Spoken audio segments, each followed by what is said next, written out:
ഇന്ന് തന്നെ ഡൗൺലോഡ് ചെയ്യൂ. കാണൂ നിങ്ങളുടെ ഫേവറേറ്റ് ഷോസ്. അച്ഛന് നിങ്ങളെ സംശയമില്ല.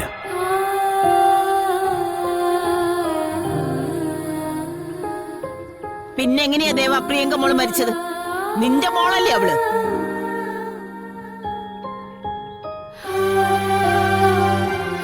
അവളെ ചുട്ടുകൊന്നവരോട് നീ എന്തിനാ പൊറുക്കുന്നേ?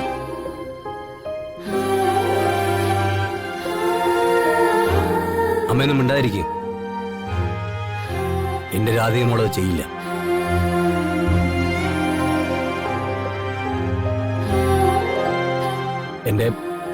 എന്റെ ദൈവത്തോളം തന്നെ ഉറപ്പാ അത്.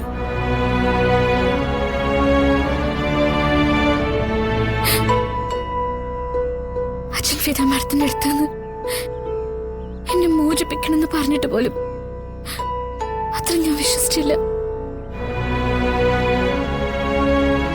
ഓ അത് ശരി. അപ്പൊ പുറത്തിറക്കിയത് കണിമംഗലത്തെ കാശല്ല, നീ നിന്റെ മനസാക്ഷി വിറ്റതാ അല്ലടാ? അമ്മ ഇന്ന് മിണ്ടാതിരിക്കുന്നുണ്ടോ? ആ ഇപ്പൊ നിങ്ങളെല്ലാം ഒറ്റക്കെട്ടായി. എന്റെ പ്രിയങ്ക മോൾക്ക് ആരുമില്ലതായി.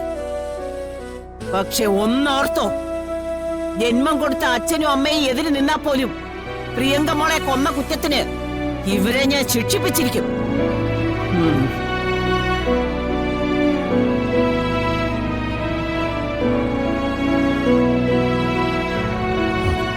അച്ഛാ, ഇത്തരം ഒരു സാഹചര്യത്തിലല്ല തുറന്നു പറയേണ്ടതെന്ന് എനിക്കറിയാം. പ്രിയങ്ക എന്റെ ജീവിതത്തിലേക്ക് വന്നത് വലിയൊരു തെറ്റിദ്ധാരണ മൂലം. അതിപ്പോ അച്ഛനെ വ്യക്തമായിട്ട് അറിയാം.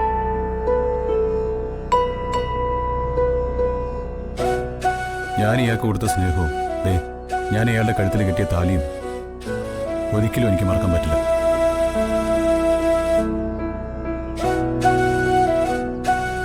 അതുകൊണ്ട് മാത്രമാണ് പ്രിയങ്കയെ ഞാൻ സ്നേഹിക്കാതിരുന്നത്.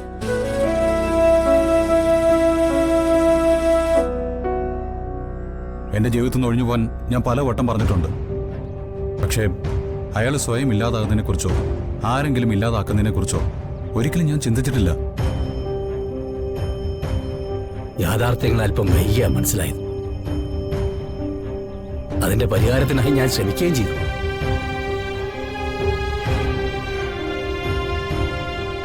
ഇതൊക്കെ ഒന്ന് കഴിഞ്ഞിട്ട് കണിമംഗലത്ത് ഞാൻ അച്ഛനെ കാണാൻ വരുന്നുണ്ട്.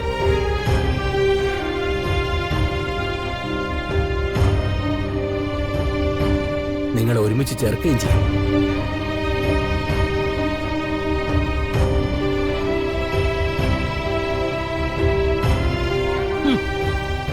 അങ്ങനെ ഒരു വിവാഹം നീ നടത്തില്ല ദേവ.